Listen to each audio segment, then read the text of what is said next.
নমস্কার সবাইকে, অর্পিতার ছোট গল্প চ্যানেলে সবাইকে স্বাগত জানাই। আজকের ব্লগটা আমার কাছে খুবই স্পেশাল, কারণ এটা কৃষ্ণেন্দুর ইউএসএতে প্রথম বার্থডে সেলিব্রেশনের ব্লগ।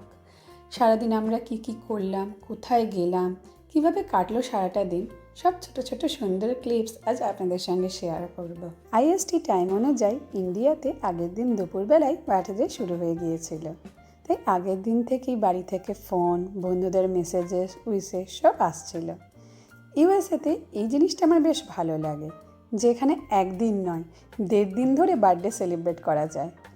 আগের দিন ইন্ডিয়াতে বার্থডে শুরু হয় আর পরের দিন ইউএসএতে পুরো সেলিব্রেশন হয়। যেহেতু বার্থডের দিন সকালে বেরোনোর প্ল্যান ছিল আমাদের, তাই বার্থডে লাঞ্চ আমরা আগের দিনই করে নিয়েছিলাম। আর সেদিন সকালে ব্রেকফাস্ট করেই আমরা বেরিয়ে পড়েছিলাম ওয়ার্ল্ড অফ কোকাকোলা দেখতে।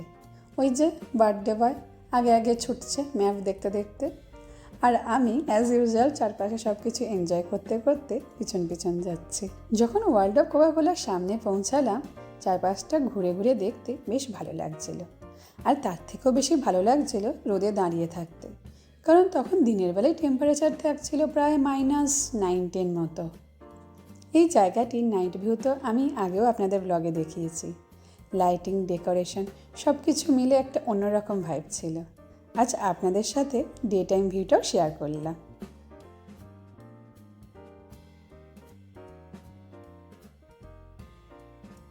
তারপর আমরা ভিতরে ঢুকলাম। ভিতরে ঢুকেই দেখলাম কোকাকোলাকে কত ক্রিয়েটিভভাবে সাজানো হয়েছে। কোথাও পুরানো অ্যাডভার্টাইজমেন্ট ক্লিপস চলছে, কোথাও আবার ভিন্টেজ বটলের মডেল সুন্দর করে সাজানো আছে, এবং প্রতিটি কান্ট্রির বটলে সেখানকার কালচার ছোট ছোট করে পোট্রে করা আছে।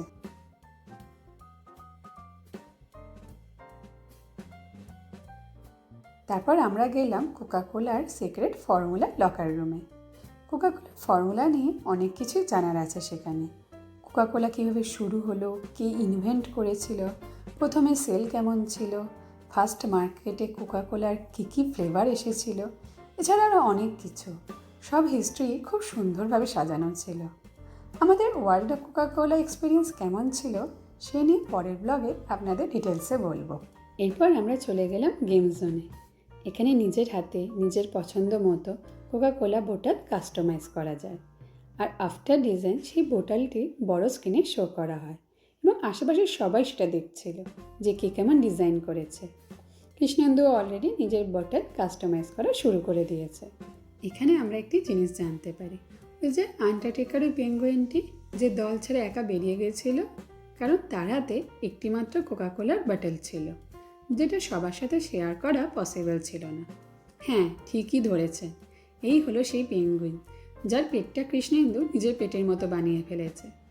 যাই হোক, কোনো মতে পেঙ্গুইনটি সেট হয়েছে, কৃষ্ণেন্দুর বোতল বানানোও কমপ্লিট হয়ে গেছে। এই যে বড় স্ক্রিনে সেটা দেখিয়ে দিয়েছে, আর হাততালির আওয়াজে বোঝা যাচ্ছিল অনেকেরই সেটা পছন্দ হয়েছে।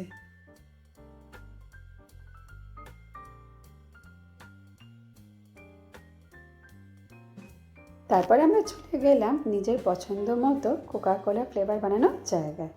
হ্যাঁ, এখানে নিজের পছন্দের কোকাকোলার ফ্লেভার তৈরি করা যায়, আর শুধু বানানোই নয়, সেটা টেস্টও করা যায়। ওদিকে বার্থডে বয় নিজের পছন্দের ফ্লেভার বানানো শুরু করে দিয়েছে, আর আমি চারপাশটা একটু ঘুরে দেখছিলাম। এখানে কোকাকোলার ফর্মুলার কম্পোনেন্ট সাজানো ছিল, যেমন AP for appearance, TA for test, TX for texture. ওদিকে কৃষ্ণেন্দুর ফ্লেভার বানিয়ে টেস্ট করাও কমপ্লিট হয়ে গেছে। এরপর আমরা গেলাম সবচেয়ে এক্সাইটিং জায়গা, টেস্টিড সেকশনে। এখানে প্রায় 130 রকমের ফ্লেভার ছিল। একটার পর একটা ফ্লেভার টেস্ট করতে করতে কত রকম এক্সপিরিয়েন্স হলো। কিছু ফ্লেভার ছিল খুব ভালো, আর কিছু ছিল একদম স্ট্রেঞ্জ। কী ফ্লেভার টেস্ট করেছি আমরা তা সবটাই আপনাদের নেক্সট ব্লগে দেখাবো। এর মধ্যে ভ্যানিলা ফ্লেভারটা আমার সবচেয়ে ভালো লেগেছিল, বারবার আমি ওটাই খাচ্ছিলাম। এরপর ছিল পোলার বিয়ারের সঙ্গে ফটো সেশন। আমরাও গিয়ে লাইনে দাঁড়িয়ে পড়েছিলাম। পোলার বিয়ার আসতেই সবাই কত এক্সাইটেড, ছোট ছোট বাচ্চা থেকে বড় সবাই পোলার বিয়ারকে হাত নেড়ে ডাকছিল। বার্থডে বয় তো সবার আগে গিয়ে পোলার বিয়ারের সঙ্গে ফটো তুলল। তারপর কোকাকোলা মার্কেট ঘুরে আমরা বাড়ি চলে আসি, কিন্তু সেলিব্রেশন তখনও শেষ হয়নি। সন্ধ্যাবেলা আমাদের গ্রুপের সবাই মিলে তিরামিসু কেক নিয়ে এসেছিল, তারপর হলো কেক কাটিং সেরিমনি, অনেক আড্ডা আর গল্প, সব মিলিয়ে দিনটা খুব সুন্দর কেটেছিল। ঠিক আছে। Happy birthday to you, happy birthday to you, happy birthday to you, happy birthday to you. The good God bless you with এই বাকিটা জানিনি, চুপ কর।